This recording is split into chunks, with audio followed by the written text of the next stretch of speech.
Your Cleveland Browns are 4-2 after defeating the Indianapolis Colts in their alternate uniforms, 39-38. That is without a quarterback, arguably without a running back, and any number of other issues that bogged down the Browns. And it's hard to deny the fact that coming into the season, I sort of predicted the Browns would be about 3-3 at this point, and they're 4-2 after beating the 49ers in a big game. I've just beat the Colts, and they've done this. I thought they'd be 3-3 with a healthy Nick Chubb, with a healthy Jack Conklin, with all these other things, and they're doing it without any of these things, and just somehow making it work. And if you're listening to this, we're recording on Monday, so this should be out Tuesday. Bree, how will you be celebrating United Nations Day? I don't even know what you're talking about, Pete. The real holiday. I'm still not over celebrating National Tight Ends Day. So let's just start with that. All right. So my question, Pete, hang on a minute. It's your birthday tomorrow. It's your birthday today for those that are listening on a Tuesday. That is true. So please flood Pete with happy birthday messages because he thinks that I forgot. Listen, it's a national holiday. I forgot. I didn't forget. I didn't think you forgot. I just think you didn't appreciate the sanctity of this United Nations Day. Okay. So Browns 4-2. And my question coming out of this game, with all the conversation around Kevin Stefanski and the people who don't want to buy in, 7 weeks into the season, obviously the Browns have only played 6 because they had their bye week. Who is the NFL Coach of the Year right now? Pete's setting me up so that I can say Kevin Stefanski, but I'm not going to say Kevin Stefanski. You don't have to. So this is a little bit biased because I just tend to really like him and I find him very funny and enjoy watching his team play. I like Mike McDaniel a lot. Now sure. I know that they just had a complete letdown on Sunday Night Football against the Eagles. And Nick Sirianni is another one that you could throw into the mix. Yeah. All that being said, Kyle Shanahan, you could go on. Well, Kyle Shanahan that lost to the Kevin Stefanski with PJ Walker at quarterback?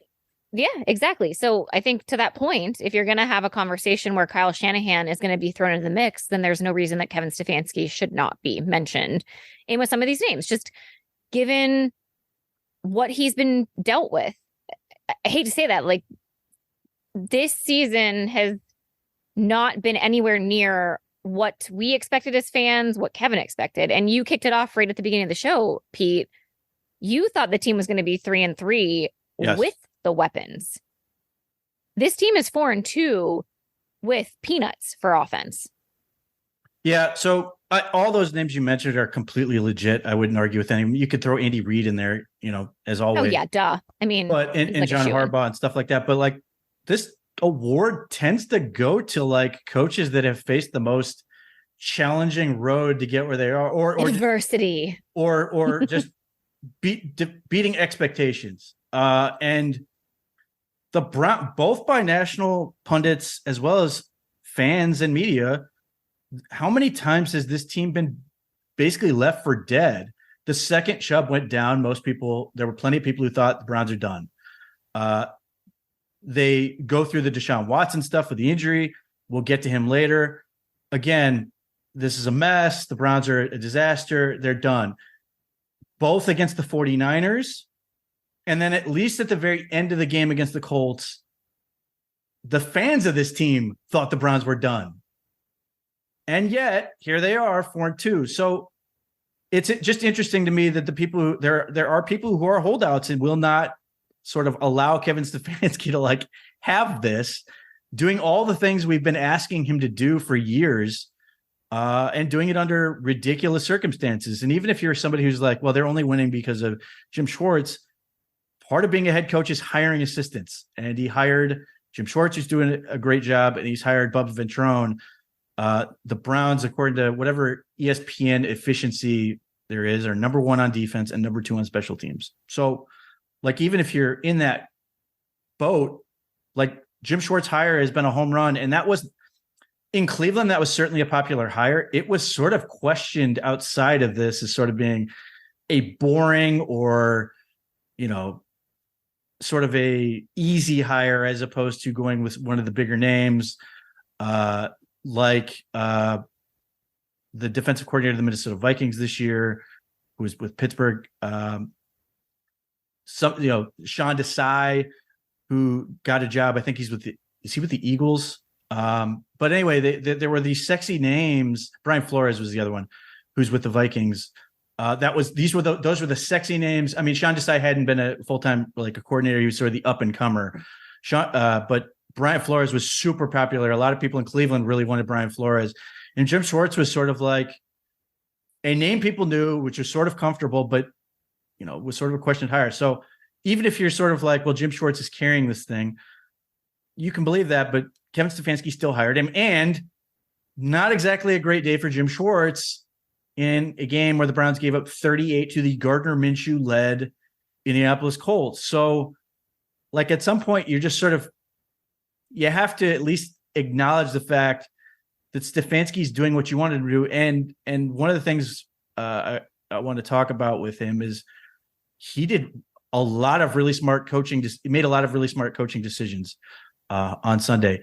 And part of the reason I know that he made a lot of really smart coaching decisions is because Bree's father criticized the entire end of his first half, only to finally admit that he was completely wrong.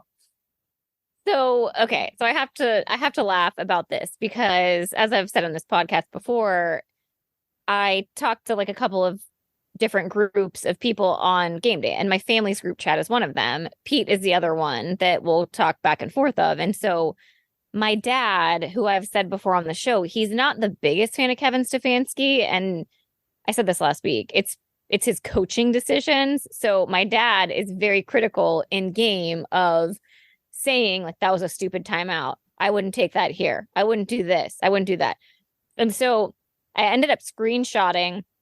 My dad essentially is having a conversation with himself in our group text message, by the way, of all the things that he wouldn't have, yes, as all the things that he would have or wouldn't have done as the head coach of the Cleveland Browns. And then the game ends and he responds with saying, well, I would have cost the team 10 points with my coaching decisions. Yeah, that was just the end of the first half. Yeah, exactly. So that's one of the areas where Kevin Stefanski was really good. I think people were complaining that he didn't go for it on a fourth down. And here again, like PJ Walker was better in this game. There's some kudos he should get for some of the things he did. But like, it's really hard to blame the Browns for punting on some of these fourth downs. Right. And it paid off. They get the defensive touchdown. Then they get the ball back and they get a field goal at the end of the half, which again, like for all the thing PJ Walker has not done, he was good in crunch time at the end of both halves. I don't entirely understand how that he was able to sort of clutch up, but he made a couple of big throws that netted the Browns points in those situations. But the bigger thing that's drawn the most scrutiny is his handling at the end of the game. And I thought it was one of Kevin Stefanski's best sets of plays and just understanding the situation and managing the clock he's had since he's been with his team. And he's really good typically of managing the clock.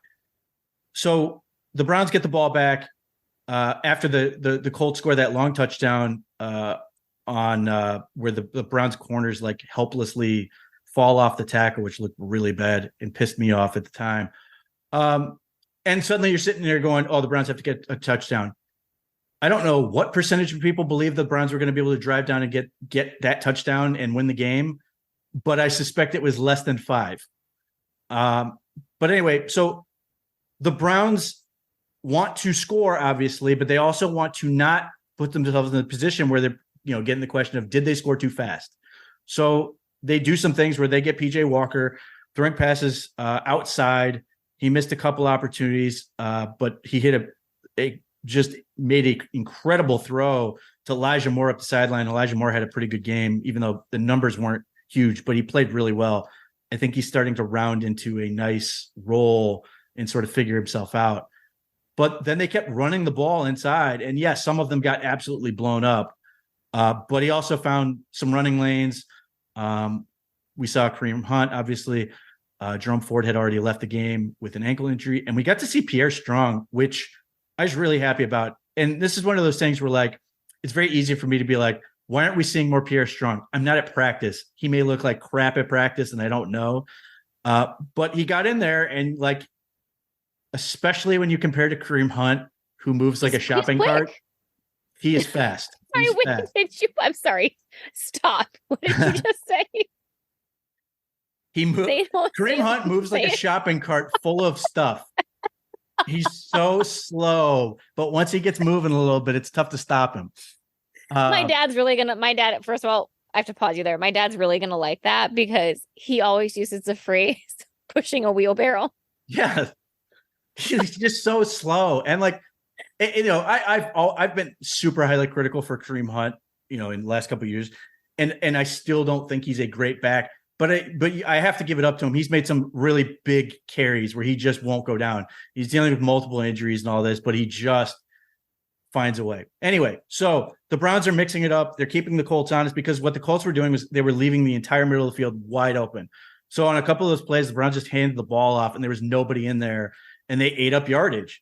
And PJ Walker made some big throws and the Browns get down to the end, you know, near the end of the field. And obviously they run a series of plays. The one where PJ Walker has terrible awareness against all-out blitzes where the opponent is sending more than the Browns have to protect. Like all of those sacks he takes are those plays where he got hit on him. They call the one where he gets absolutely blasted, and the way the broadcast showed it, you're like, oh, game's over. No mention of a flag, no anything. They're just like, yep, that's it. You find out the flag, you see the replay. That was a legitimate penalty. The guy hooked him. That was illegal contact. Now, they move up. They get that first down. That was, I think, a third down play, but he had fumbled the ball, and they were just completely boned at that point without the penalty. They move the ball. They get a little bit closer. The second penalty, it was not pass interference because the ball was uncatchable. However, if you're going to say it's a penalty, it's got to be illegal contact. But ultimately, I don't think it was either, and the Browns did get a break there. They moved from the 4-yard line into the 1-yard line. So they've got 38 seconds to go, and they've got, 4 plays if they can use them. So typically, if you're trying to like measure out how many plays you're going to have based on the clock, you give 15 seconds per play, and then one more for every timeout you have. So the Browns had no timeouts. They had 38 seconds. So theoretically, based on that, you get 3 plays if you're just doing a normal offense or whatever. That normally applies more to like the middle of the field, because if you get caught inbounds, you have to run up and do all those things. So people get very upset that the Browns did not run the ball, and they cite the fact that they had PJ Walker and at quarterback in that situation. Here's why I agree with everything Kevin Stefanski did. You may not love that PJ Walker is throwing the ball 3 times in that situation, but here's what you don't want to have happen. The Browns hand off the ball and get stuffed. Now you are scrambling to get to the line of scrimmage with a quarterback who did not get a ton of reps this week and now has to quickly get to the line of scrimmage, either spike it, or more than likely happened is they would have called 2 plays in the huddle and said, here's what we're doing. And I think that's the other reason the Browns passed the way they did, is so they didn't have to call 2 plays at once. But if that's the case, they call 2 plays, you get stuffed, you run up the line and try to run the second play. One, I don't want PJ Walker trying to have to go super fast and stressed and everything else, because at that point, what I would rather have is he gets to set the line of scrimmage. He gets to see everything. Whatever the defense is lined up, he sees it. That also means the offensive line sees it. That means they can make their calls. They can make their appropriate checks and everything else to make sure that they're protected. Because the other part that you run into is, let's say, they fly up to the line of scrimmage and they call pass on that second play or whatever. And all of a sudden, they don't see a blitz coming and it's completely unaccounted for, and they scream off the edge and they sack the quarterback. We've seen that before in those situations. The other part is, if you are scrambling up to the line of scrimmage like that, it dramatically increases the chance of getting a penalty. Just somebody doesn't line up correctly, false start, whatever. Because on the flip side of that is the defense has no incentive, or I should say every incentive, to penalize at this point. It doesn't change anything for them. The clock is really a non-issue because the Browns did a good job of milking it as much as they could.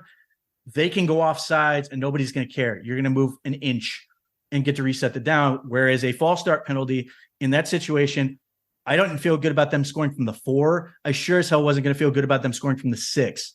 So those are smart plays. Now, in terms of what they actually called, you have a high jumping champion in a tight end who's a massive body, and PJ Walker delivered a ball that got him in the hands and could have been caught.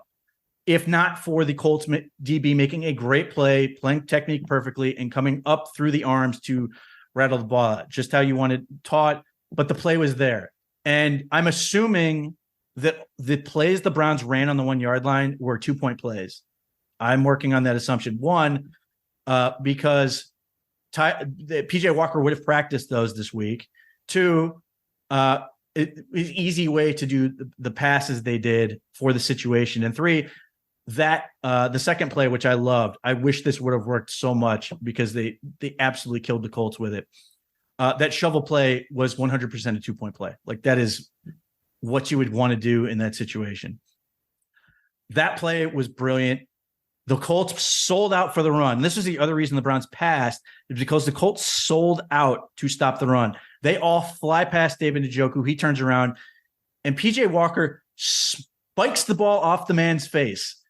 All he had to do was just a light touch, get him the ball, and he could have walked into the end zone. And instead, it was like PJ Walker went for a handshake and just punched him in the face. The unnecessary amount of velocity. They missed that play. I really wanted that play to work. I love the play call, and I really wanted Njoku to be able to score given everything he's been going through. Like, that would have been awesome, and he played well in that game too. They missed that. So third down, they try a quick pass. He rolls out, throws out of bounds for nothing. Now, you have the Colts thinking all of these plays are going to be passes, every single one. They come out in fourth down, they run the ball, and they get in barely. But they get in, and they ultimately take the lead. And the other evidence that suggests they should not have run the ball multiple times, and I think people are forgetting this, is they did it they tried to run the ball on the 2-point conversion. I think in part because they ran out of plays, but they basically tried to run it again and got just destroyed because throughout that game, the Colts had been smacking the Browns running backs behind the line of scrimmage. I think the way the Browns called those plays sort of set the Colts off kilter enough that they really thought that we've got to account for the pass and not get beat on these things. And it allowed them to score. Now, and I think Wyatt Teller's press conference was really interesting because he acknowledged that, like, all the linemen and Kareem Hunt, all of them wanted to run the ball. And in the moment, they were sort of pissed that they didn't do it. But like after the fact, they're like, yeah, we get it. So if you're saying, I have a third string quarterback, I want to manage him as much as possible, you may not like throwing it, but everything else about what they did with him put PJ Walker in the best chance to succeed. He gets to set the line of scrimmage. He gets to see it. He doesn't have to rush anything. He sees what the defense is doing. He gets to make whatever checks he's got to make, and he just does it, as opposed to scrambling and doing all the things you'd want your starting quarterback to manage. I think that was the best way to do it. Obviously, it worked. Even though it took all 4 downs, I think 3 of the Browns' plays should have been scores. I was really happy with the way they managed it and ultimately left the Colts with no time. Yeah, I think so. First of all, it was terrifying knowing that PJ Walker was going to be playing majority of the game. Mm-hmm. Not because I felt like he couldn't win the game, but mostly because he was not deemed the starter all week. And so when he came in, I was really, really nervous just about he wouldn't have gotten the reps with the ones. He wouldn't have gotten probably the reps just overall, and he wasn't really part of the game plan. And we saw pretty early on that it reminded me of DTR when he was playing against the Ravens, where it just felt like the offense just it wasn't going to happen. So when we needed to have a game-winning drive towards in the last final few minutes of the game, I didn't have much confidence. And even when they got the ball placed at the 1 yard line, I still was sitting there thinking, I don't even know if we can score from the 1 yard line. Right. I mean, that is how little confidence I had in the offense at that point in time. Things just were not clicking. And when things did click, or you thought that there was a receiver open. You know, Amari Cooper had some uncharacteristic drops when he needed to make the catch. I mean, things just were not sinking really at all. I was not mad at all about the play calling on fourth down. In fact, I find it hilarious today to go back and read comments on the internet about how Kevin Stefanski didn't run the ball in any of those three plays. And you explained exactly why that couldn't have happened. Like, the fact that you didn't have the guy at quarterback that has the experience or who had taken any of the reps this week, I didn't want to give PJ Walker control at the end of that game. Like, that's just not something that I wanted to do. So I wasn't mad about Kevin Stefanski. I mean, you said it. There were two plays, first down and second down. Those were touchdowns. Those should have been touchdowns. Like, those were two really good play calls. They should have worked. Secondly, again, with the running, you're going to waste a lot of time. Indianapolis wasn't going to be rushing to get set up. The Browns were going to be in turn rushing to get. I mean, to me, that just would have led to multiple dominoes happening where just disaster would have struck. I mean, like, if you were leaving it into PJ Walker's hands to have to do a hurry up offense, get the ball snapped, get a playoff. I mean, the offense couldn't execute when they had all the time in the world. So to think about a hurry up offense and getting in the huddle, getting a play and having everything execute flawlessly like that wasn't going to happen.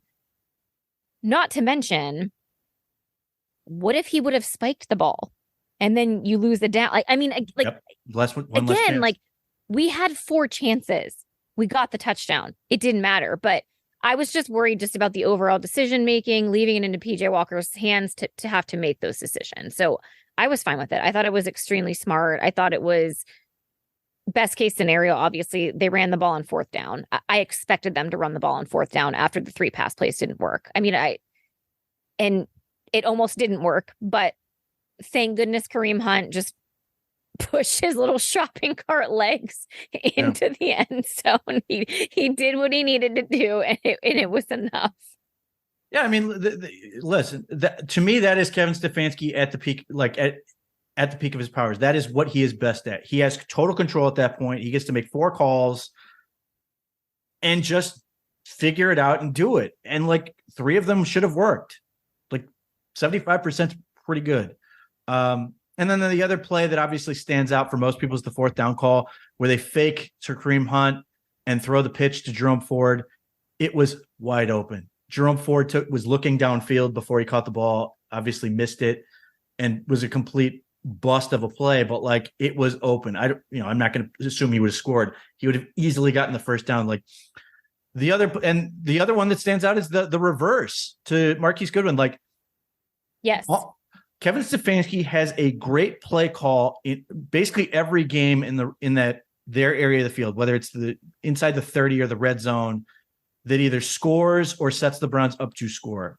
If you want to call it a trick play or whatever, that's fine. But they come up with something creative that has been effective and enabled them to get points. And they've done it every week in that capacity. And they've executed really high level, again, with guys who have not been in, like guys who are not the people they were counting on. In this case, PJ Walker stepping in. And the reason you mentioned PJ Walker and being worried about him playing, I was worried about him because the Colts kept scoring points. Like I don't know how many points PJ Walker could muster, or this offense in general. Like the fact that they got 39 or 30, 32 offensive points, Pete.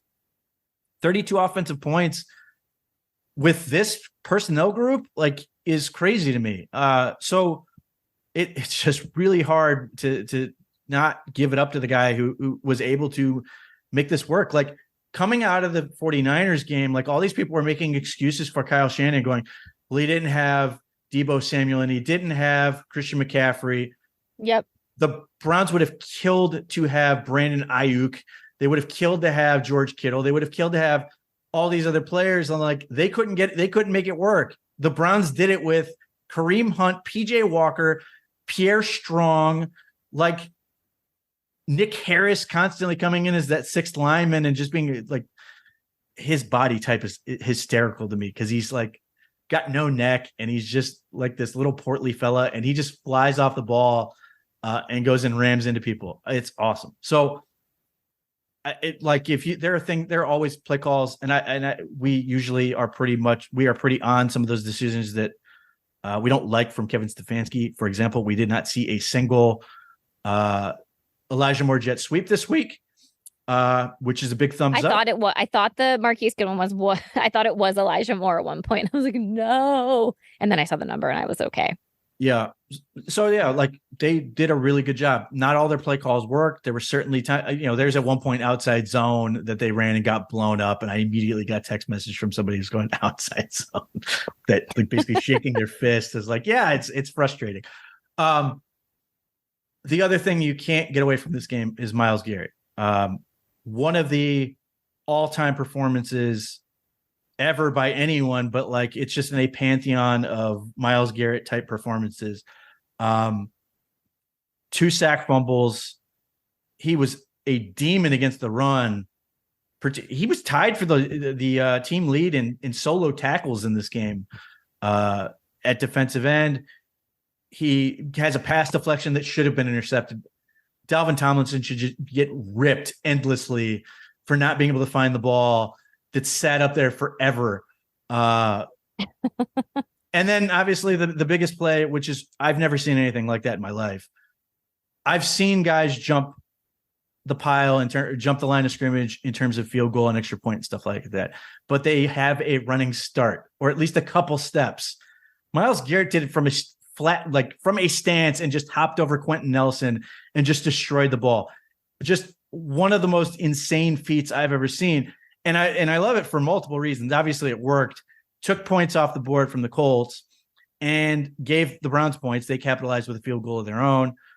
But now every team that the Browns go against has to sit there and decide, are they going to do a traditional field goal protection and, hunker down and try to absorb the hit that Myles Garrett can bring? Or are they going to then try to stand up or do something to make it so that were he to jump again, he hits them and then he gets a penalty for leverage or whatever I think leverage would be the call at that point.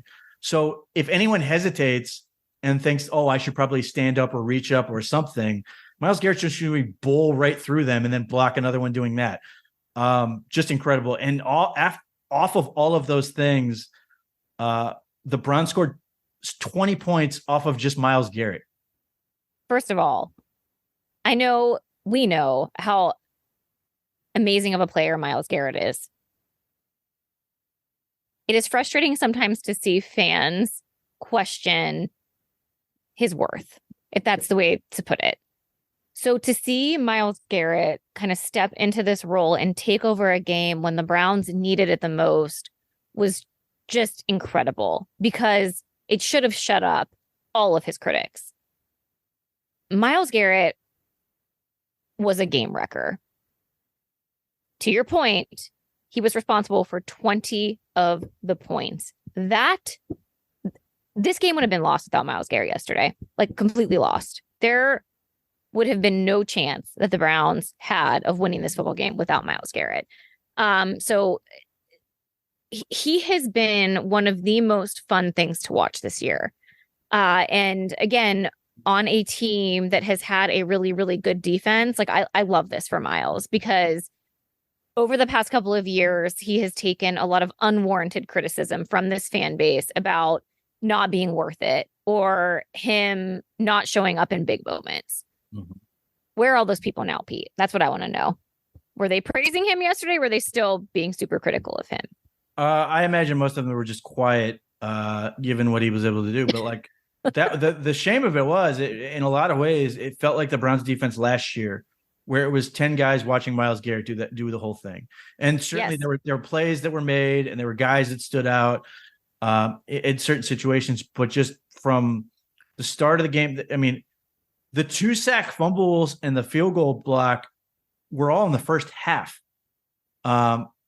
And a lot of those tackles were as well. It was just ridiculous. But then like the defense overall just did not play well. And you just had a guy say, no, I got you, and just took care of it. And this is a guy who blocked I think I heard, was it Nathan Zagur, somebody said something along the lines of Myles Garrett blocked 9 kicks in a season in high school, which is just ridiculous. So just the ways he can impact the game. Obviously, he's in and out.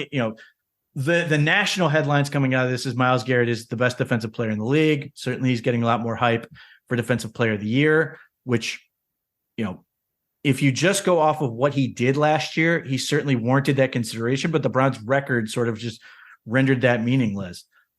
He is doing it in a year where now the Browns are also winning, but just the Browns had 4 turnovers or caused 4 turnovers in this game, and 5 if you count the field goal block. Myles Garrett was responsible for 3 of them, and just annihilated the Colts. And there's no reason to suggest he's going to, not continue to be that impactful going forward. And the thing I really appreciate Myles Garrett being so understated and bragging about himself, and talking about, he goes, I don't know if a lot of people could do that, but not a lot of people are me. That type of stuff. The other thing I like Myles Garrett, what he's talking about, coming off a week in which the whole defense, and they earned it. They played so well against the 49ers for the most part, and they really did a great job coming off and going, we're the best in the world, best in the world, best in the world. I don't know if I ever heard Myles Garrett say any of those things. He was just focused on, certainly was happy with the team's performance and doing those things, but he was really just focused on doing the things necessary to win. And he wasn't really hyping himself up. He was just talking about focusing on what's ahead. And I sort of appreciate that in this game where a lot of guys were talking, and I would almost describe, if you say as much as they did and don't deliver as many players didn't, you risk being labeled as yappy, which, certainly not what you want to do. And I don't think Myles Garrett's has any of that in him. I think he's just focused on being himself. I think he understands how good he is, but continues to understand he has to play like that. Or this team isn't where they are in terms of the standings. And given the uncertainty on the offensive side of the ball, he sort of understands he has to keep playing like this in order for them to have any chances of, securing a spot in the postseason or any of those things. So again, blown away by what he was doing. But here's the thing. I don't see anything he did that was like, other than the field goal block. Again, I've never seen anything like that. But everything else is just sort of, these are things Myles does a lot, and he can continue to do. Well, first of all, the jumping over the line, though, he was videoing himself like in his training sessions earlier in the year doing his box jumps, where he literally just stands straight up and jumps that high. So it is incredible seeing it live, though, because to your point, there's no running start to get over the linemen. Like, those are big men, and Myles is a big man himself with a lot of muscle mass. So I don't know. Have you ever just tried to jump straight up over things? It's not easy. Yeah. Yeah. I mean, Myles Garrett's sort of legendary in terms of posting his plyo videos. Yeah, his workouts. Off seasons. So yeah. Now you know why he does it. Yeah. Just an incredible performance. The one thing on offense that is getting better is the offensive line. Joe Bitonio back off of his scope, looked much more like the Joe Bitonio you're used to. He was far better than he had been. He like watching the first couple of games of the year, especially these last few, he looked noticeably compromised. And at that point, you had no idea what it was. He gets the scope and everything, which is fascinating because this is the second time in his career where Michael Dunn has come into a game, played all world, injured his calf, and then had to go on IR. The last time obviously being the playoff game where he was dominated Cam Hayward of all people. Like, Cam Hayward's going to go in the Pro Football Hall of Fame. Michael Dunn came in and dominated. And then last week against the 49ers, he dominated an incredibly talented defensive front. Well, I wouldn't say dominated, but played really, really well. Gets hurt, plays through it, and now he's on IR. It's like that is his power. He can summon all of his strength for one game, and then has to rest for at least 4 weeks after that fact. You did not hear Jedrick Wills' name this entire game. For people who have been crushing Jed Wills, he had his best game as a pass blocker. wasn't great against the run or with the run game. None of the line was particularly good in run blocking. The Colts have a lot of stout guys up front and put a lot of emphasis. Again, when you're compromised at quarterback like they were, it certainly incentivizes the defense to be like, we're going to shut down the run and make you beat us with your arm. But the one guy who is getting better as a run blocker and just in general is DeJuan Jones. DeJuan Jones is getting better, which is a scary thought. Obviously, you think in some ways he's going to improve overall just by getting more experience. But his last 2 games have been his best. Obviously, coming off a game where he basically shut down Nick Bosa, and then this game where he just shut down the Titans defensive ends. He gave up 1 pressure on all those pass snaps. But he's getting better at the run blocking part, which is a scary thought. Now, I think the Browns are doing a better job of utilizing him to his strengths and making it easier for him, which is certainly important. But if he's able to do both those things, like that's terrifying to speak to what he can do. Now, the other thing that was great with DeJuan Jones, he's from that area. He's from, he grew up around Indianapolis.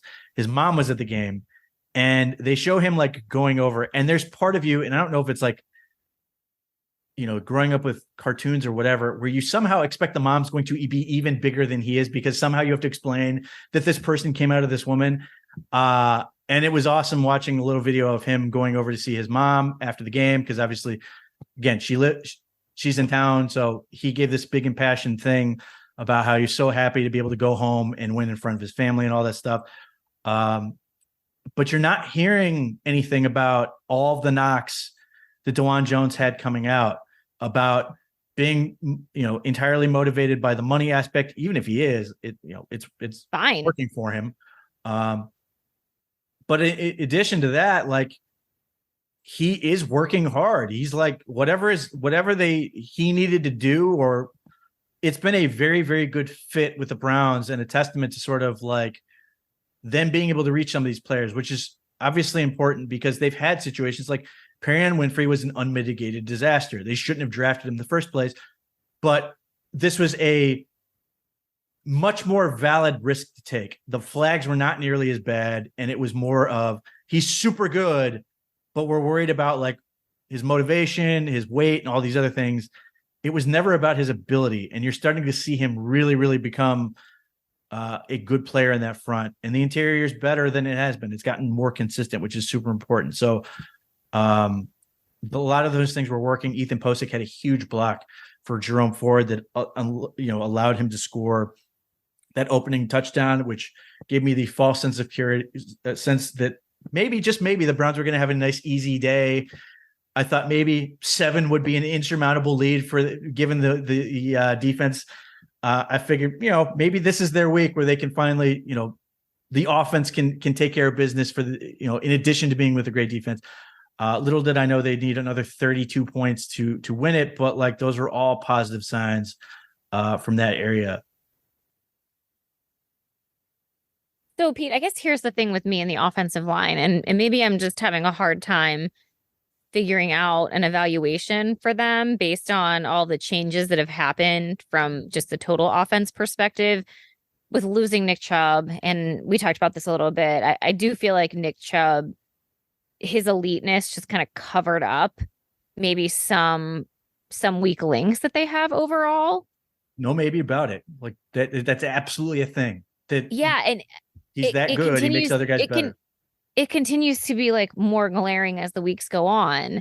And while Jerome Ford broke free on that first series and scored the touchdown, I was thinking the same thing. Like, oh, did they finally like unlock this level of a run game where he's gonna find the holes, like they're gonna be able to get something going? And obviously that just didn't happen. But I also feel like even to start the series, and again, this probably goes back a little bit to just quarterback play overall, but I'm just having a hard time figuring out offensive line coupled with quarterback play, coupled with like weaker running back play.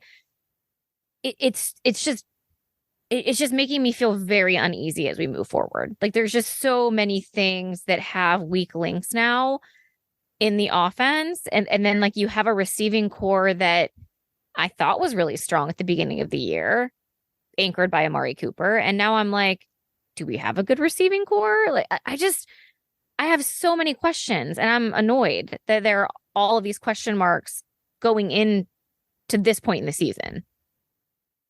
So Nick Chubb is the tide that lifts all boats. That he makes everybody on the offense better. That's how impactful he is. Having said that, I feel way better about the offensive line than I did a couple weeks ago before the bye week. Way better.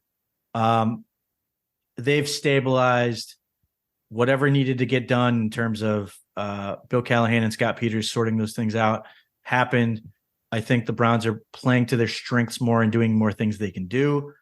I was terrified of, based on what I saw before the bye week, of both the 49ers defensive front and the Indianapolis Colts defensive front. Now, obviously, the Grover Stewart suspension was big. He's a mammoth of a human being, but DeForest Buckner is a monster. Like, DeForest Buckner is a stud, the type of stud that the Browns would have desperately wanted on this front to sort of, make this defense go. Just an absolute monster. And I was terrified that, like, the Browns were just going to get killed up front for 2 weeks, and we're going to sit here going, when's it going to happen? I thought maybe Seattle would be the first game we'd start to see meaningful improvement. I'm so happy to be that how much they've improved. I feel really good about where they can go. That doesn't mean they're going to be in games where they don't play well because, they just don't play well, or they face an opponent that just is better than them, but they are way better than they're in a good spot, trending in the right direction. Is it then that I still feel frustrated that this team doesn't have, like, I don't even know what the offensive identity is? The offensive identity at this point is quarterbackless. No, it's heart and guts. They don't have anything else. Now, the one thing I will say, heart and guts. They have receivers. I truly believe the Browns have receivers. They're every week you go back and watch, there are open guys. I saw that open. I saw some chart with like open rate, and it was number of receivers open and the percentage of times that they were open. Did you see this chart? No, but I'm confident that they were open guys. So it had like every single team on there, and the Browns had obviously like a single open receiver was like the biggest chunk, but then 2 open receivers at the same time, and then 3, and even like, you had some teams that had 4+. I mean, the Browns, when you want to say that people are complaining about this offense or this scheme or Kevin Stefanski as a play caller, if you go look at this chart, it makes you feel a heck of a lot better. To me, then it's just like the most glaring issue then is the fact that we have no one to get these guys the ball. Yeah, it's 100%. I mean, it's the most important position in sports for this which means we have no identity because we can't do anything. It's literally figuring it out as we go. I mean, it's like MacGyver of offense. Duct tape, staples, whatever's laying around. I hate this. And coming up with something. Yeah, it's infuriating. I hate everything about this. October, the month of October for the Browns has been the weirdest, most stressful month, and they're undefeated. Like, it makes no sense. So yeah, I feel good about the line. I feel good about their weapons as far as receiving. Running back is terrifying. Like, we are getting by, and Kareem Hunt is having some gutsy runs, and Jerome Ford has done some nice things, even though overall he's not. He made that 69-yard run or whatever it was to score, and like the rest of the game, he had like a yard or something overall. Like, it was nothing. I think he finished with like 80 yards, and then that was before they had a big negative run. So that terrifies me. So it is all about the quarterback position, and that becomes the lingering issue for this team. So that leads us sort of into the Deshaun Watson conversation. And I've heard all kinds of opinions on this, and mine is completely different from most people's. I think people should have listened to Deshaun Watson, and I'm sure this is what he heard from doctors, comparing his shoulder injury, his rotator cuff injury, to a hamstring, and just not being able to truly know when it's going to be right. I have no problem with the Browns starting Deshaun Watson in that game. None. I hope it's not worse. I hope the hit he took does not make it worse. I'm thrilled that Kevin Stefanski pulled the trigger when he did on making the switch. Now that hit may have made it given him all the excuse he needed. Maybe he doesn't make that move, if not. But it was apparent in the 5 throws that Deshaun Watson made that his shoulder was not right. Like the ball was low or short or just not right. All of those things. Now, people are going, well, then they shouldn't have played him. And the Browns have, Deshaun Watson has said this himself. He doesn't know. Like they don't know. That's the nature of this injury, much like a hamstring. Like when the Browns say they don't know about the injury, people are like, how could you possibly not know? But like when people go, oh, he's got a hamstring, nobody's sitting there like going, well, how could they not know? It's like one of those things where it just sort of lingers and you're not sure and you have setbacks with it. Like the Steelers tight end Pat Freiermuth just had a setback with his hamstring that's kept him out for weeks and weeks and weeks. He's dealing with the same thing. It's just a different part of his body. So even though Deshaun Watson could have practiced reasonably well, even though I said at the time I didn't know if he was going to be able to play because, and granted, this is only what they showed on video, was basically warm-up tosses, and people were like, oh, I guess he's good to go. He could have gone through full sessions on Thursday and Friday and been okay. And then ultimately thought he was good enough to go on Sunday. And then when the bullets started flying, so to speak, it just wasn't there. And like the thing is, the nature of the injury is not a football injury. This like doesn't happen to quarterbacks. It happens to pitchers. And the big difference between pitching and playing quarterback is that no one is trying to hit you while you pitch.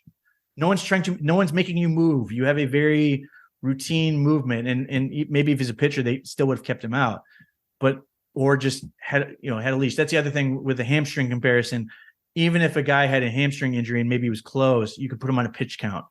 Can't really do that with quarterback. So I don't have a problem with it. Is it frustrating that we sit here and Deshaun Watson has one good game, even though I think he played okay against the Bengals, and we have no idea what's going to happen? Of course, it's incredibly frustrating, but I don't blame the Browns or anyone else. And to the other part of this, we're like, people complain about mixed messaging and all this stuff.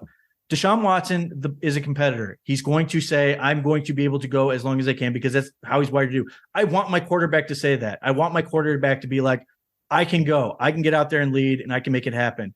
Because you have to at that position. You have to. It's a confidence. There's a confidence. There's all that stuff that goes with it.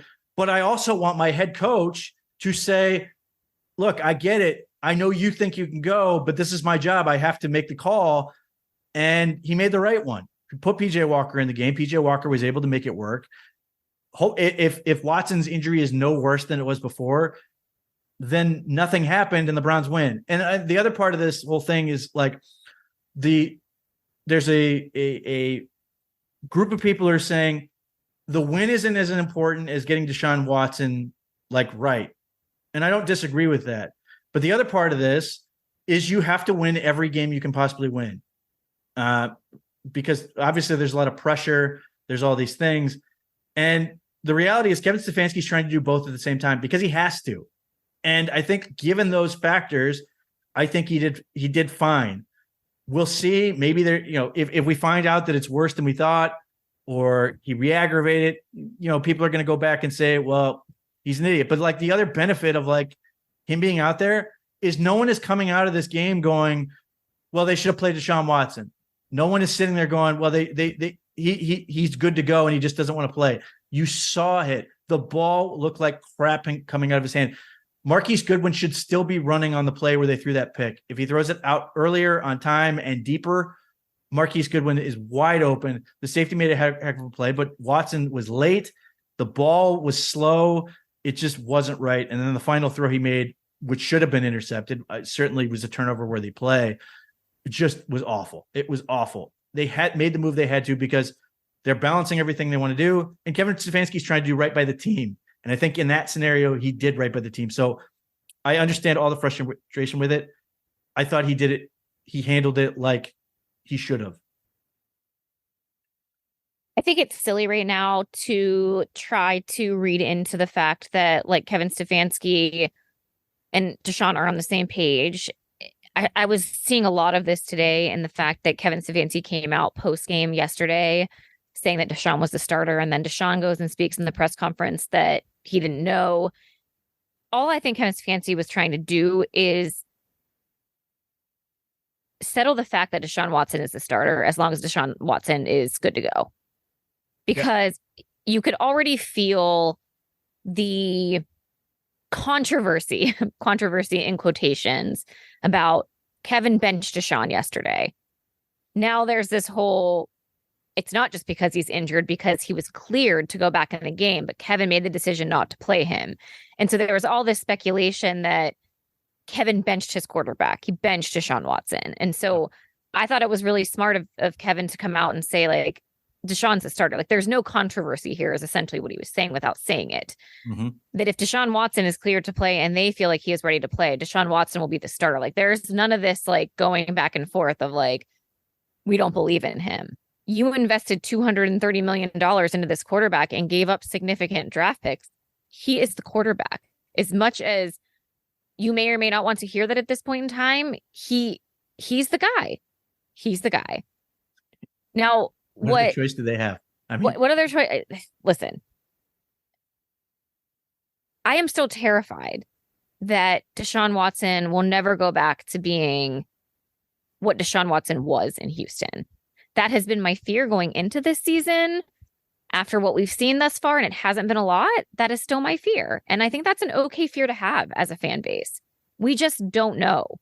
And again, Pete, like, what's really frustrating about this whole thing is there hasn't been a clean game to be able to say, well, is he good or was it weather? Is he good or was it the shoulder? Is he bad? Was it the shoulder? Like, was he injured? I mean, these are the things right now that we're dealing with, that the rest of this season may be riddled with a lingering injury.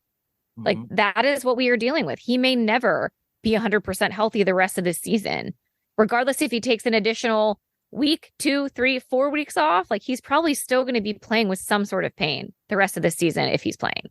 Yeah. He obviously had the game against the Titans, but, like, that's one game, and, like, I mean, like, and that's it feels I like need a bigger ago. I need a bigger sample size. Yes, like, yes. that is nothing to that is a hypothesis. I need, like, a conclusion. I think your fears are completely rational at this point. I think talking about 2020 is silly at this point. It's so, I mean, like, so long ago. Pete, I work in an industry, and I said this to you one time, and I don't think you understood it because it was retail speak. But I work in an industry. I work in an industry that everything is based off of trend and what is currently happening, because I'm trying to plan out a year in advance, like, what's going to happen, and I'm trying to figure all these things out. And the only thing I have to go off of is right now. But I work in an industry that tends to go backwards and say, well, what happened last year? What happened 2 years ago? What happened 3 years ago? And the thing about going back in time is that there's usually so many other variables at play that it's really hard to determine, did something happen or was something good because there was something else going on that you don't know. Like, you weren't there. Like, so for me, I can't go back and say that just because he was that guy in 2019, 2020 means that that's what we're going to get, because so much has happened. So much has changed. And so I just need to see it, and I just don't know what we're going to get. And then outside of just the shoulder injury, I am extremely concerned about the mental side of things. And I know I've talked about this before, but I truly believe that Deshaun doesn't like being the villain. And right, wrong, or indifferent, he is the villain in a portion of this fan base's eyes. And as someone who I believe cares what other people think about him, he's human. He doesn't like that.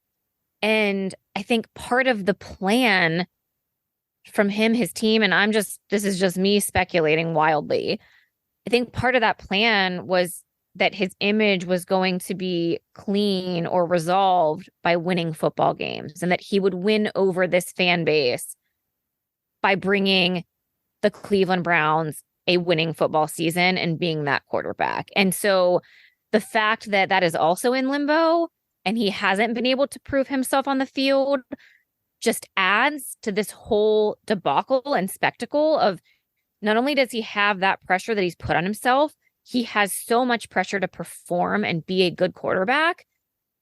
Now you have the injury weighing on top of this. Like, Pete, like, I don't know, like, to me, this is just grounds for disaster. You have to be really strong mentally, in my opinion, to be able to overcome everything that he already has had to deal with in terms of off the field stuff. So you have to have like the strong mentals there, and then you add on this injury stuff and everything else at play. I hope he has a really good therapist. I mean, he needs, what's that person that he was paying to like meditate on the side of the field and the like, is he doing that? I don't know. Like, visualization coach. And, yeah. I'm maybe I'm reading way too much into it, but I just like the mental game to me is almost just as important as what's happening from his actual shoulder injury.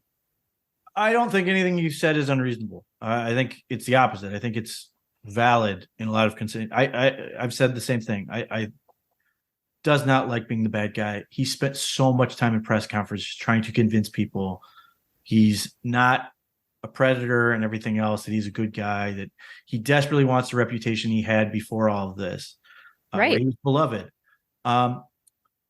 In terms of the mental aspects, I think, and we've seen this with players before. Players have talked about this in Cleveland. Injury is such a stressor because you just don't feel right. And that's a powerless feeling. And I have to imagine, I know I said this to you in text, and it's reckless speculation on my part, but like the look in his eyes when the ball wasn't coming out of his hand right, he looked like he did not, like there was sort of this sense, and he would have fought through it. That's what he does. And I'm not saying he wanted out or anything like that. The opposite. I think he wanted to keep playing. But I do think there was this element of it's just not there. Now what? And I do think that's a huge stressor. And I do think the other things you're talking about can play a role. I think the thing that is saving him right now is the fact that Browns are 4-2. Like if they were 2-4, this would be ugly. It would be ridiculously ugly. And everybody would be fired, or, people would be firing everybody and all this. But fortunately they are. And I hope for his sake, I know Kevin Stefanski keeps harping on this, that he's being a great teammate. I assume he is with PJ Walker. I assume he's there constantly trying to help him out and coach him up. If I was to make a guess, if I was to hazard a guess, I suspect it's tough because the fact of the matter is we're going to learn a lot probably tomorrow, even though it's the players' off day. The Browns can't pull up PJ Walker from the practice squad anymore. They can't activate him. They either have to sign him or that's it. If they sign him, that may only mean that they're just trying to be careful. But I also suspect if they sign him, he's probably starting against the Seahawks. And I think then the Browns will wait and make Deshaun Watson come back against the Arizona Cardinals. A soft landing, so to speak. Not to say the Cardinals are a terrible team, but they are like 1-6, 1-5. It's a game that the Browns need to win, but I think it presents them a big opportunity to sort of just play like, let's just do this. And I think the fact that they've won these past two games gives them the ability to do that. It's not to say that they're not going to try and win this against the Seahawks. Obviously, they've won these past two games with this quote unquote offense. But the fact of the matter is, like, they have to now, and part of that's going to be rehab and all those other things. But it wouldn't surprise me at all if they're basically like, look, we're just going to make sure 100% make sure he feels good. Even if he thinks he feels good, we're going to make sure he's ready to go. Because the fact of the matter is the Browns are in a good position. Like, that's the part of this which is so just hysterical given the situation with the quarterback and Nick Chubb and Jack Conklin. The Browns are still 4-2. And if they lose next week, people are going to be pissed. I think it's a road game in Seattle. Big West Coast trip. Those are tough to win anyway. And I think this is an easy way for them to sort of like give him that time and do it that way. Now we'll see. I could be dead wrong about that. But the other aspect that's coming out of this is people talking about, well, the Browns need to make a trade. The Browns need to bring in another quarterback, somebody who's better than PJ Walker, that can sort of get them through until Deshaun Watson is healthy. And not surprisingly, I'm going to tell you all the reasons that's a bad idea, or at least I wouldn't rule it out entirely, but it doesn't make much sense to me. Here's why. I've seen this argument. And a lot of this is based on, one, people want to win, and people want to basically say the Browns are so talented that they can't afford to waste this. To which I say, the past 3 weeks, I've seen basically people with pitchforks insisting that the Browns trade for 3 total positions that they have to trade for to make sure the team is good. Running back, offensive tackle, and now quarterback. I don't know how many resources people want to spend on this season trying to chase things that they can't fix or have to be remedied of their own accord. In this case, quarterback. If Deshaun Watson doesn't work, there is no like fixing it. You're basically praying and hoping. You're at that point, you're drafting somebody and basically hoping that the young quarterback or DTR can like work, that you can somehow get through with Deshaun Watson sitting on that gigantic salary, sitting on your cap and just sort of eating it and working your way through. The other part of that is like, what would you give up? You know, I've seen people throw out Kirk Cousins' name, which again, if I just added up the amount of resources people want to give for Garrett Bullis at left tackle, Derrick Henry or Jonathan Taylor at running back, and then Kirk Cousins at quarterback, the Browns would have given up basically the same amount of resources they gave to get Deshaun Watson in the first place. Like, it's insane. For example, today, the Eagles just traded a 4th-round pick and a 5th-round pick for Kevin Byard at safety, who's a rental for this year. That's it. He's got he'll be an unrestricted free agent. Now, certainly the Eagles could potentially keep him after this year. They give up a 4th and 5th-round pick to just get a rental for 10 games plus the playoffs, whatever they're going to do. And they did that because the Eagles are in a good position. And coming into the season, I know I talked quite a bit about this, partly reality and partly tongue-in-cheek, about the Browns trading for Aaron Donald. In a world where the Rams just sucked and the Browns are in really good position because you're trading for a guy who's like the cherry on top of your massively talented defensive sundae.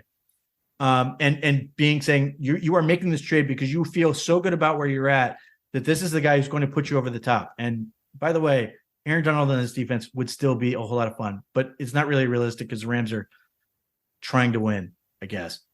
They're 3-4, I think. But you're not doing that. You are now trying to spend resources to sort of salvage things that aren't going to work, aren't going to fix them, salvage this situation. Even though the Browns are built to stay like with this core group of guys for the next several years. I know people hate this and talk about, well, they're built for the long term, but they want to have multiple shots at this. So when you get past Kirk Cousins, the other name that naturally comes up is, of course, Jacoby Brissett, and getting him back from the Washington Commanders, which sounds great because you had Jacoby Brissett last year, except part of the reason Jacoby Brissett is not here is because the Browns didn't want to run 2 offenses again, one for Jacoby Brissett and one for Deshaun Watson. So in allowing Jacoby Brissett to go to Washington, they got Dorian Thompson-Robinson and now PJ Walker, who can all run the same offense. The other part of this is, in addition to paying, you're now paying a premium to get Jacoby Brissett back, because you are now asking Washington, a team who's at least nominally trying to compete, to give up their backup quarterback behind a guy who's on pace to be sacked 100 times this year while they are trying to win. Like, you're asking them to give up their only backup and say, sure, you guys can quit on your, if Sam Howell gets hurt, you're completely boned.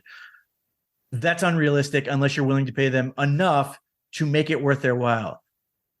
Additionally, Jacoby Brissett this year is not going to be as good as Jacoby Brissett last year. He's just not. And there are several reasons why. First, Jacoby Brissett plus Nick Chubb was pretty good. Jacoby Brissett without Nick Chubb is not going to be as good. Jacoby Brissett with a full offseason and Nick Chubb played at the peak of his powers, had a good, solid season. And we were still, we loved him. He was a wonderful human. Everything else, And it was so much fun to have him on this team and the way they won and some of the things in that, the Tampa Bay Bucks game he won to sort of as that send off was great. He had a whole offseason in Cleveland to get comfortable and do all those things. You want to trade for him again, no Nick Chubb, who set up everything that last year, to then come in and on less than a week, come in and start, or potentially not play this week and then come back and play the next week. So now you're wasting 2 weeks to acquire a guy you've now spent too many resources to get, to then come in and sort of get through a couple weeks. That also costs you an extra roster spot. Wouldn't have to carry, unless they're putting Watson on IR in that situation. You are now carrying Watson, Brissett, and DTR, which means you have to give up a position player. I mean, they have the ability to do that. It's not the end of the world, but it's just not reasonable. The Browns could theoretically make a trade, but I don't think it's going to be for nearly the assets anyone would hope. Maybe there's a way they can finagle something for a super late round draft pick. And I mean like 6th or 7th, or there's a player they can afford. Like maybe Donovan Peoples-Jones is somebody they could trade for somebody, but it wouldn't be to Washington because Washington has tons of receivers. So the Browns they have who they have. Maybe there's a small move they can make, but it's not going to be a game-changing move. Like you already got those. You got Zadarius Smith. You got Amari Cooper. You got Dustin Hopkins. You've got those moves, and the Browns need all the resources they can get to continue building this team for the future. They can't just continue to mortgage assets to try to salvage this. And again, they're 4-2. Like they can muddle through and get by so long as it's reasonable to believe that Deshaun Watson can come back in the near future. If he's out, let's say he's out for the season. Maybe there's a world where you could make a move, but really then how much do you want to spend on that? Like you're sort of cooked at that point. There's only so much you can do because ultimately if you're talking yourself into being a contender, you need to have a great quarterback, not just an okay quarterback. And that's all you're asking for is to get an okay quarterback. It's just not reasonable from that standpoint. I don't think it's likely. Maybe there's somebody they can sign, but ultimately I think PJ Walker or DTR is going to continue to do that, play quarterback in the event that Watson can't. Don't they have to make the call too about the PJ Walker? Like you said, they have to sign him to the active roster, right? Because what they can keep him on the practice squad, but they can't they can't call him up anymore. You get 3, so he's been called up for 3 games. So got it. He can sit on the practice squad, but like then you can't use him anymore. He's just a practice squad quarterback. So if they intend to be able to use him specifically this week, they're going to have to sign him to the active roster. Okay. Which, like I said, may tell us something, may not. I would be inclined to think that if they're going to sign him, it may speak to the fact they think he's going to have to start this week. But again, it's possible they would go, he's just the backup. We're still not there with DTR. And in case there's another situation or just John Watson gets hurt for an unrelated reason that has nothing to do with his shoulder, that they need to have a guy in there. But I suspect it would be more about Watson's availability than anything else. Just wild that we're even in this situation, though. Like, who would have thought? Yeah, well, I mean, I guess you probably did. Not this specific, just the sort of mess. No. Not this specific thing at all. Just the fact that we have to have conversations of like, do we need to trade for a quarterback? Like, regardless of the reason, I never thought we would have been having this conversation at this point in the season. So I have a question for you. We mentioned Dustin Hopkins, who's on the heater of all heaters right now. I mean, God bless Dustin Hopkins. Dustin Hopkins has hit 7 50+ 50-yard field goals, including that 58-yard bomb yesterday. So he has 7 of those. Before this season, what is the highest number of 50-yard field goals Dustin Hopkins has made in 1 year? Okay, wait, how many has he had this season so far? 7. He is 7 for 7 from 50+. And you're asking me the most he's ever had. Most he's ever made in one season. 3. Wow, that was close. 4. He's 4. Okay. He was 4 or 5 in 2018. Like, it's ridiculous. We are 6 games into the season. He's hit 7. And the water is just different in Cleveland, Pete. Yeah. Well, okay, I'm but not here's the going to thing. investigate, but I'm just saying. Him and Myles are going to be drug tested this it's week. Possible is what he's you're just been saying. really crushing the weights and just got super strong. But like that 58-yard bomb just went off. But like it's credit to Andrew Berry for making that trade. Like this has worked out better than anyone could have possibly dreamed. But that's my point here, is that Dustin Hopkins for the season, he's already kicked 18 field goals, or he's attempted 18. He's made 16 of them, 88.9%. He's made all of his PATs. Like that's insane. Who okay, knows? But here's the thing. Here's what I was frustrated by yesterday, and this is not his fault. We were trading field goals for touchdowns, and I was like, this is recipe for disaster, because I mean, we were lucky to even score a field goal at that point. I was like, I don't even know if we can get in field goal range. Like, thank goodness he was hitting 50+ yarders, because at the point where the Browns got the ball back, it was, I don't even know, the last 6 minutes or so. I literally was like, just let Dustin line up from like 70 yards and just let him kick it. Like, don't even try to move farther. I thought we were going to have to come down to that. Well, it was what was really weird about this is like the Browns could effortlessly get to the 50, but then they would just get stuck. It was like we got stopped and we couldn't go further. It was like you were sitting there going, they would get the ball at like their 20 or whatever, and just instantly they'd be at midfield, and you're just and then just get completely shut down. You're just like, yeah, we got to the top of the hill and couldn't get down it. No, it was nuts watching that. Okay, last thing, defense. I'm certainly not going to panic over this defensive performance. They were not good in a lot of ways. The Colts have a really good interior offensive line that when they ran the ball was outstanding in a lot of elements. The Browns defensive line got pushed back more than they have. Basically, maybe the Ravens game was similar. Linebackers did not fit particularly well. I mean, nobody really made the run fits particularly well.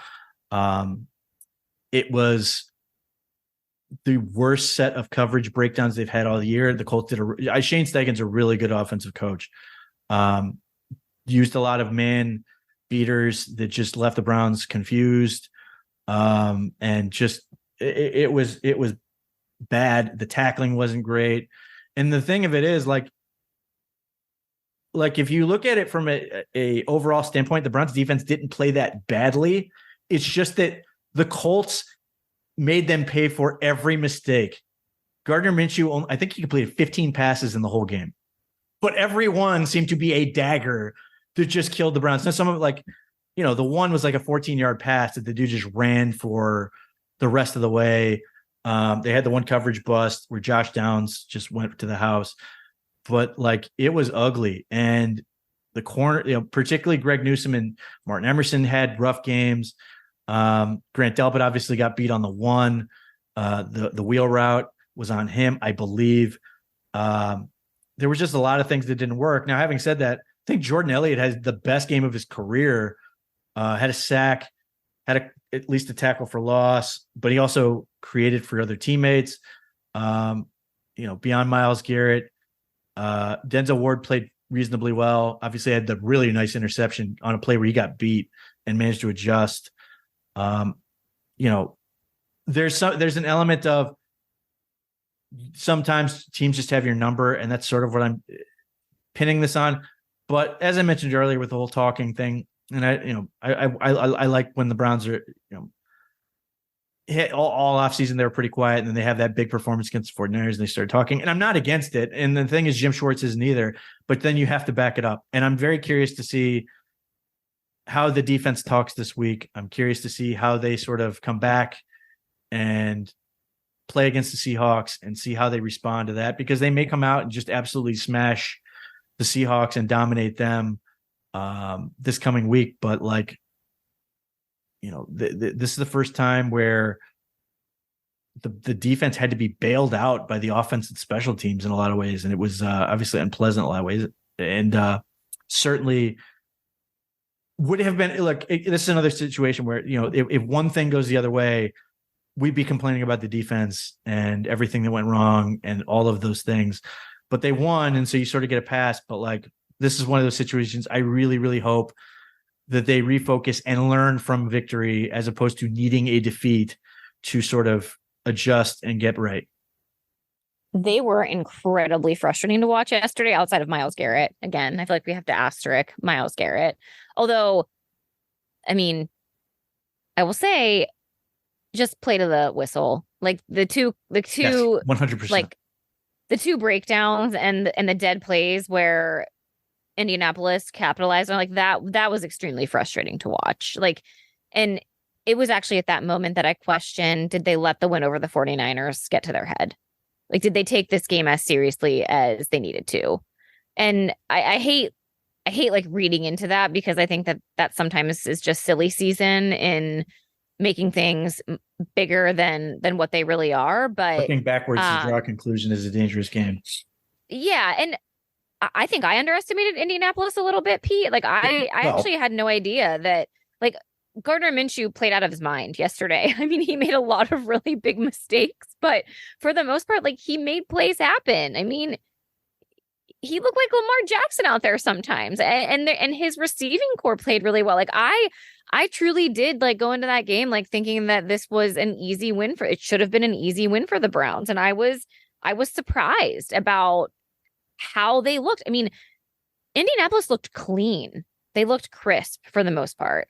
I thought that they came to play. They were physical. Like, they gave the Browns everything that they wanted. I mean, it was a physical game, and they capitalized on a lot of big Browns mistakes. Yeah, I love Myles Garrett. The offsides calls are annoying, and what I desperately want annoying. What I want him to do is just touch somebody when he goes across the line script. Just take the 5. Just move on. Live with it. Just I agree. Step across, touch somebody, play dead. Don't I agree. Try to, like, you're giving them the free play and then you stop and it looks awful. Because if he is pursuing, then do they blow it dead? So, well, there's two things that happen. One, he could be so advantaged that he's unabated the quarterback and then becomes a safety thing and they call it dead. Or you go offsides and you touch somebody before the ball is snapped and the play is dead. At that point, it's encroachment. So those immediately would stop the play. So at that point, just live with the 5 yards and move on. It's frustrating to give up 5 yards, and obviously yesterday was an extreme case, and it happened to a certain guy in Pittsburgh as well, where the opposing team also capitalized on a monster play when he was called offsides. So it's not certainly limited, not just Myles, though Myles has a very high rate of this, which is what makes it so irritating. But just take the 5 yards, because in this situation, no, the Browns did not stop playing. I don't buy that crap. But I do look at the situation, go, you give Gardner Minshew the green light to just take a shot. And on the one, the dude went up and made a play on the ball, and it just, that you're giving him the ability to do that. Don't do that. Just take 5 yards, move on, and just live with it. Yes, 5 yards is annoying, but it's not the end of the world. To your point about, like, again, when the Browns were up 7-0, I did think maybe this could be an insurmountable lead. But if the 49ers game taught us nothing else, it's any given Sunday. And you have to be, if you play your C game against anybody and they play at it, if they're executing, you can lose. That's, the nature of the NFL. It's that good. Even if you look at other teams, you go, oof, they're not as good as us. So it's a reminder to do that. That part was irritating. But again, just get the encroachment call or whatever, get the play over with, and then clean up the issues the Browns need to clean up defensively in terms of the coverage breakdowns. Because to this point, the Browns have had coverage breakdowns in other games, so they haven't been paying for it. The Colts were the first team to really exploit them consistently, and it was ugly. And you saw some really bad tackling, and that allowed, that put PJ Walker in the driver's seat to have a second game-winning drive in a row, which is certainly not a sustainable business model for this team to constantly be like, okay, PJ Walker, go win us the game. So irritating. The one thing I yet to hear on here, and I don't think we've gotten an update on, because Kevin Stefanski was sort of mum on any injury status, is what was the deal with JOK? he was sort of missing in action at points. And you saw Tony Fields, who, of course, he's on the field when the ball's in the end zone and finds it, because that's his move. That's what he does. And then later you even had Matt Adams coming to the game, who's like the third string guy, because Tony Fields went out. So I don't know what happened with JOK. I know he came back into the game because I saw they kept lining up to blitz at points, but it was just a weird situation with that. So like I said, you want to learn from victory. That's the best way to do it, but you have to actually learn from it. We shall see what happens. Ultimately, again, for all the things that are just bizarre with this team, there's no other word for it, just bizarre. October has been the weirdest month for this team. And it's like the whole NFL is weird. I mean, the Patriots beat the Bills. The Chargers are 2-4. Like, the Browns could be in a lot worse shape in terms of where they stand among AFC teams. Certainly, you'd rather be 4-2 than 2-4 like the Chargers for all the talent they have. But like, you can't take your foot off the gas, which is where pressure's on to make this continue to work. If PJ Walker plays and they get a win in Seattle, like, it's over. Just stop the season at this point. Stop the count. You know what, Pete, though? We deserve this as fans. We deserve some of the luck to fall our way. We deserve to have some penalties go our way. We deserve to have other teams miss field goals so that we win the game. Like, we deserve this. We should be fine with it. I don't care that Colts fans or anyone else in the NFL was mad yesterday after watching the Browns get 8 shots at winning the football game yesterday. How many times have we been on the opposite end of really bad calls that could dictate the end of a football game? I mean, you sat there then after the Browns game and watched the Steelers get a first down on something that wasn't clearly a first down. They're not apologizing for that. Like, we talked about this last week.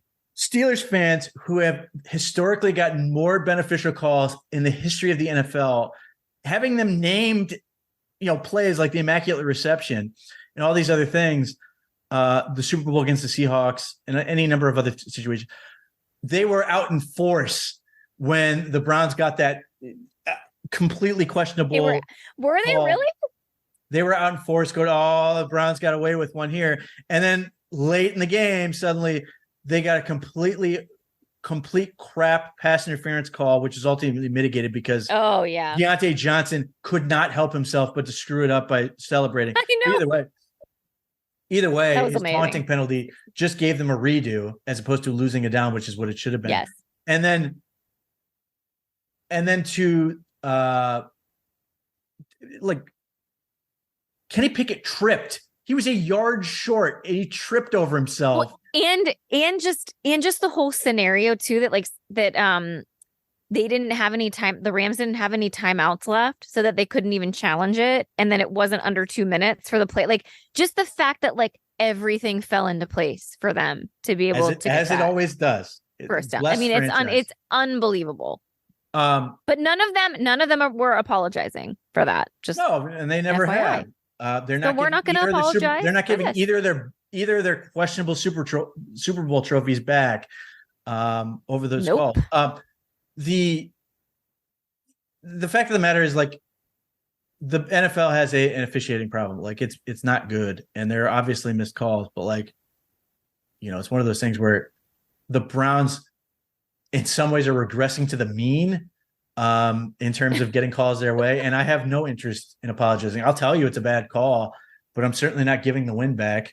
And neither are the Steelers. The Browns are 4-2. Steelers are 4-2. Neither of those teams look particularly good right now, and yet that's where they are. So you've just got to keep going, keep working, keep winning, and see where you end up. So it makes for an interesting watch. But yes, the Steelers consistently get busted calls going in their favor. Anyway, the Browns head off to Seattle this coming week. God only knows who's going to play quarterback or how it's going to look. It's insane that we're recording this on a Monday, and by the time Sunday rolls around for this game, God, we will have no idea what's going to happen. None, zero. Amazing. It's completely up in the air. And obviously, injuries are always weird, but particularly with the quarterback situation, everything, it's just an unfortunate situation. Anyway, We will be back to break it all down, assuming we survive. I'm more than anything, I'm just happy Bree's dad's still going because, like, I know how much stress this is putting on me. These 2 weeks have been awful. I can only imagine what it's doing for him. So I told you I didn't even want to record this podcast after the win. I was just like, I don't know what I just watched. I don't know if I even know how we talk about this. Is it possible, and I can't believe you haven't brought this up, that the Browns were chosen to win because of a photo? Ugh. I mean, this is just all part of the script. Bernie Kosar, Taylor Swift. Okay, so let me just tell you my girl logic here. Travis Kelce and his brother, you've seen the photo of them wearing Bernie Kosar's jerseys when they were little. Mm-hmm. I also had that same jersey and have a photograph of it. Bernie Kosar follows me on Twitter, was photographed with Taylor Swift. So I am one person removed from Taylor Swift now. Like, this is like, the dominoes are falling, Pete. So, Bree, you should know this. What is the Browns' record since that started? Taylor Swift and Travis Kelce? Yes. Or just Taylor and Bernie? No, Taylor Swift and Travis Kelce. What is their record? 3-0? Is it? I don't know. Actually, I have no idea. I think they're 2-1. Are they 2-1? Either I don't way, remember when. Well, hang on a minute. Wait. You don't remember when? Yeah, it was Tennessee. So the Browns won Tennessee, lost Baltimore, and then won the next two. So yeah, they're 3-1. 3-1.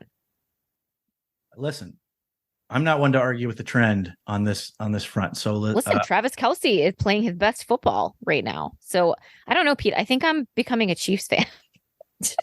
All right. I'm gonna need to see if there's a Chiefs podcast that I can get on soon.